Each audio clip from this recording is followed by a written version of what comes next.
Friends, मैं अंकुश गुप्ता बेटा आपका हार्दिक स्वागत करता हूँ।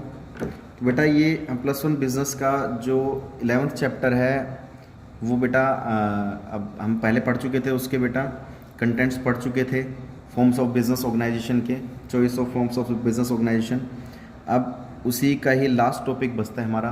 कुछ बेटा डिफरेंसेस हैं जो हमें अच्छे से पढ़ने हैं इन पांचों में, सोल ट्रेड में या सोल प्रोप्राइटरशिप भी बोल सकते हैं इसको, पार्टनरशिप में, कंपनी में, जॉइंट हिंदू फैमिली बिजनेस में और कोऑपरेटिव ऑर्गेनाइजेशन में। बेटा हम पांचों चैप्टर पढ़ चुके हैं ये।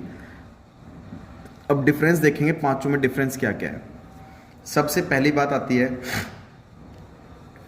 कि फॉर्मेशन। सोल प्रोप्राइटरशिप जो होता है उसको, उसके अंदर क्या फॉर्मेलिटीज़ की ज़रूरत होती है बेटा? फॉर्मेलिटीज़ की ज़रूरत नहीं होती है। पार्टनरशिप के अंदर बेटा एग्रीमेंट की ज़रूरत होती है, ठीक है। और मतलब यहाँ पर भी लीगल फॉर्मेलिटीज़ की ज़रूरत, कंपनी के अंदर फॉर्मेलिटीज़ की ज़रूरत होती है। यहाँ पर फॉर्मेलिटीज़ की ज़रूरत बेटा joint in the family business में नहीं होती है, और कंपनी में भी फॉर्मेलिटीज़ की ज़रूरत बेटा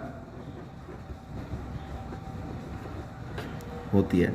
फॉर्मेलिटीज़ का मतलब क्या हो गया बेटा कि हमें कुछ डॉक्यूमेंट्री लीगल रिक्वायरमेंट्स जो भी होती है उसमें हमें क्या क्या किस किस चीज़ की क्या क्या ज़रूरत होती है, वो बेटा ये है।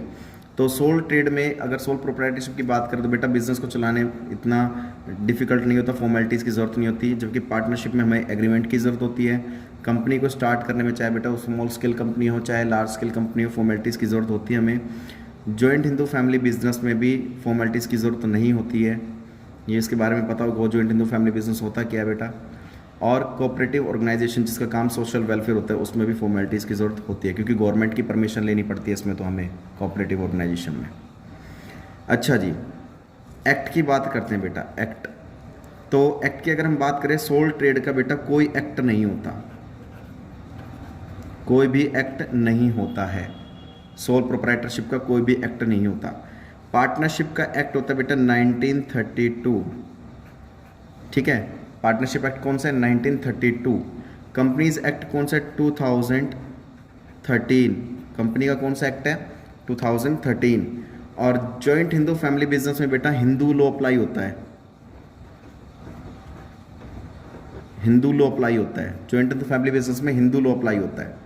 और कोऑपरेटिव सोसाइटीज जो एक्ट है बेटा वो 1912 है। तो ये मैं एक बहुत शॉर्ट तरीके से मैं आपको सारी चीज़ें लिखवा रहा हूँ, याद करने में बहुत इजी हो जाएगा आपको। ये डिफरेंसेस हैं पांचों में कि डिफरेंस क्या क्या होता है। तो बेटे आपको बात समझ में आ गई होगी। एक्ट, सोल प्रोप्राइटरशिप का कोई एक्ट नहीं होता है। पार्टनरशिप का एक्ट होता है 1932, कंपनीज एक्ट होता है 2013, और जो जॉइंट हिंदू फैमिली बिजनेस है बेटा वो हमारे हिंदू लॉज के अकॉर्डिंग चलती है। और जो कोऑपरेटिव सोसाइटीज़ है, कोऑपरेटिव ऑर्गेनाइजेशन है, वो बेटा उसका एक्ट होता है 1912, ठीक है। रजिस्ट्रेशन, तीसरी बात आती है रजिस्ट्रेशन। बेटा यहाँ पर रजिस्ट्रेशन कराना नेसेसरी नहीं होता है, ठीक है। यहाँ पर नेसेसरी नहीं होता है। सोल प्रोप्राइटरशिप का रजिस्ट्रेशन कराना कंपलसरी नहीं होता है। पार्टनरशिप का भी रजिस्ट्रेशन कराना कंपलसरी नहीं होता है, ठीक है। जबकि कंपनी का रजिस्ट्रेशन कराना कंपलसरी होता है। जॉइंट हिंदू फैमिली बिजनेस का भी रजिस्ट्रेशन कराना कंपलसरी नहीं होता है, और कोऑपरेटिव ऑर्गेनाइजेशन का रजिस्ट्रेशन कराना कंपलसरी होता है। ये बात समझ में आ गई होगी आपको, अच्छे से समझ में आ गई होगी। अब बात करते हैं बेटा लायबिलिटी ऑफ मेंबर्स। मेंबर्स की अगर लायबिलिटी की बात करें हम कि किस किस इन पांचों केसेस में पार्टनर्स की जो मेंबर्स उसकी लायबिलिटी क्या होती है बेटा, इसमें बेटा अनलिमिटेड होती है। सोल ट्रेड में पार्टनर्स की लायबिलिटी अनलिमिटेड होती है मेंबर्स की। पार्टनरशिप में भी पार्टनर्स की लायबिलिटी अनलिमिटेड होती है। कंपनी में मेंबर्स की लायबिलिटी लिमिटेड होती है, ठीक है। और joint in the family business को चलाता कौन है बेटा? कर्ता, कर्ता, ठीक है। तो उसकी भी क्या होती है? लिमिटेड होती है। और इसमें कोऑपरेटिव ऑर्गेनाइजेशन में भी मेंबर्स की लायबिलिटी लिमिटेड होती है। तो देखिए, अगर देख के चलें तो सोल ट्रेड और पार्टनरशिप में ही अनलिमिटेड होती है, बाकी इन तीनों में जो भी मेंबर्स की लायबिलिटी होती है वो तीनों में लिमिटेड होती है। ठीक है। सोल ट्रेड की अगर हम बात करें तो बेटा सोल ट्रेड में number of members, sole trade में कितने मेंबर्स होने चाहिए बेटा हमारे पास? सोल ट्रेड में एक ही मेंबर होता है, बिजनेस को चलाने वाला एक ही मेंबर होता है। इसमें बेटा मिनिमम, पार्टनरशिप में मिनिमम मेंबर कितने होते हैं और मैक्सिमम कितने होते हैं? मिनिमम तो बेटा 2 होते हैं, ठीक है, और मैक्सिमम 50 होते हैं। ठीक है, मिनिमम 2 होते हैं और मैक्सिमम 50 होते हैं। अच्छा जी, कंपनी के केस में अगर कंपनी पब्लिक है, पब्लिक के केस में मिनिमम कितने होने चाहिए और मैक्सिमम कितने होने चाहिए? तो पब्लिक के केस में बेटा मिनिमम 7 होने चाहिए और मैक्सिमम कोई लिमिट नहीं होती। ठीक है, मैक्सिमम नो लिमिट। अच्छा, प्राइवेट कंपनी है बेटा, अगर कंपनी प्राइवेट है तो उसमें मिनिमम और मैक्सिमम, प्राइवेट कंपनी मिनिमम 2 होते हैं और मैक्सिमम 200 होते हैं। ठीक है, ये बात समझ में आ गई। उसके बाद अगर हम बात करें जॉइंट इन फैमिली बिजनेस में नंबर ऑफ मेंबर बेटा, इसमें भी नो लिमिट।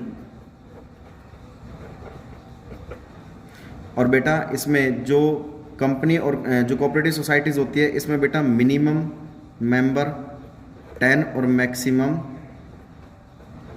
100 होते हैं। ये आपको अच्छे समझ में आ गई होगी। ठीक है, अब बात करते हैं बेटा स्टेबिलिटी की। स्टेबिलिटी क्या होती है? यहाँ पर स्टेबिलिटी नहीं होती बिजनेस की, क्योंकि एक व्यक्ति बिजनेस को चलाने वाला अगर वो मर गया तो क्या बिजनेस स्टेबल रहेगा? नहीं रहेगा। ठीक है, यहाँ पर स्टेबिलिटी होती भी है और नहीं भी होती, हो भी सकती है और नहीं भी हो सकती। ठीक है, बात करते हैं कंपनी के केस में। कंपनी के केस में स्टेबिलिटी होती है। ठीक है, जॉइंट हिंदू फैमिली बिजनेस में भी होती है स्टेबिलिटी, और कोऑपरेटिव ऑर्गेनाइजेशन में भी स्टेबिलिटी होती है, क्योंकि इसमें काफ़ी सारे मेंबर्स काम करते हैं। कोई मर भी गया तो कोई फ़र्क नहीं पड़ना, दूसरा मेंबर उसको चला लेगा। सीक्रेसी, क्या यहाँ पर सोल ट्रेड जिस बिजनेस को चलाने वाला एक व्यक्ति, क्या यहाँ पर इन्फॉर्मेशन सारी उसी के पास होती है? क्या यहाँ पर इन्फॉर्मेशन सीक्रेट होती है? बिल्कुल होती है बेटा। ठीक है, पार्टनरशिप में भी अगर मान लो कोई दो पार्टनर के अंदर ही सीक्रेट रहेगी इन्फॉर्मेशन, कंपनी में सीक्रेट नहीं रहती है। जॉइंट हिंदू फैमिली बिजनेस को चलाता कौन है बेटा? कर्ता, मुखिया चलाता है, सारी इन्फॉर्मेशन उसी के पास होती है। और कोऑपरेटिव ऑर्गेनाइजेशन में भी सीक्रेट इन्फॉर्मेशन नहीं रहती, क्योंकि काफ़ी सारे मेंबर्स होते हैं, तो बेटा यहाँ पर इन्फॉर्मेशन सीक्रेट नहीं रहती है। तो बेटा आपको ये अच्छे समझ में आ गया होगा, अच्छे से समझ भी लेना, पढ़ भी लेना, आपको बिल्कुल क्लियर हो जाएगा ये चैप्टर।